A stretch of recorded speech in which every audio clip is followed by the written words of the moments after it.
Lecture du livre du prophète Isaïe. En ce jour-là, un rameau sortira de la souche de Jessé, père de David.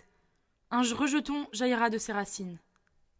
Sur lui reposera l'esprit du Seigneur, esprit de sagesse et de discernement, esprit de conseil et de force, esprit de connaissance et de crainte du Seigneur, qui lui inspirera la crainte du Seigneur.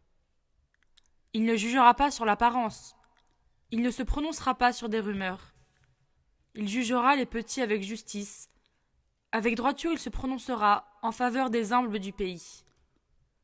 Du bâton de sa parole, il frappera le pays. Du souffle de ses lèvres, il fera mourir le méchant.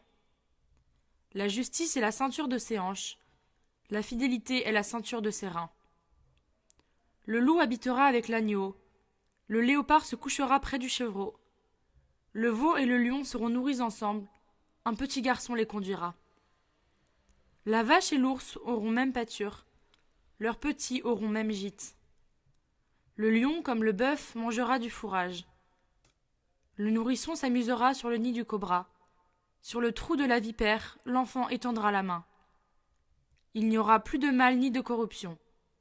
Sur toute ma montagne sainte, car la connaissance du Seigneur remplira le pays comme les eaux recouvrent le fond de la mer. Ce jour-là, la racine de Jessé sera dressée comme un étendard pour les peuples. Les nations la chercheront, et la gloire sera sa demeure.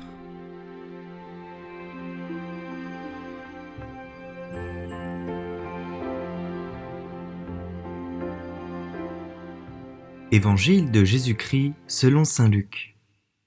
À l'heure même, Jésus exulta de joie sous l'action de l'Esprit Saint, et il dit : Père, Seigneur du ciel et de la terre, je proclame ta louange. Ce que tu as caché aux sages et aux savants, tu l'as révélé aux tout petits. Oui, Père, tu l'as voulu ainsi dans ta bienveillance. Tout m'a été remis par mon Père. Personne ne connaît qui est le Fils sinon le Père, et personne ne connaît qui est le Père sinon le Fils, et celui à qui le Fils veut le révéler.